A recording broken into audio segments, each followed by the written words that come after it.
ควรฟังถ้าเจ้ายังมี3พฤติกรรมนี้เกี่ยวกับกระเพาะลำไส้กินยาตัวใดก็ยังบ่ดีเพราะเจ้าเองยังบ่เปลี่ยนและพฤติกรรมส่วนตัวของท่านบางอย่างที่ท่านอาจคิดว่านั่นคือเรื่องปกติแต่กำลังก้าวเข้าสู่การเป็นมะเร็งโดยบ่รู้สึกตัวหนึ่งก็คือพฤติกรรมส่วนตัวที่ท่านมักหลายๆคนเห็นตลอดอาการที่หนึ่งคือ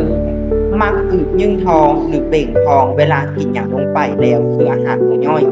สองคือพฤติกรรมการขับถ่ายของท่านบ่ปกติ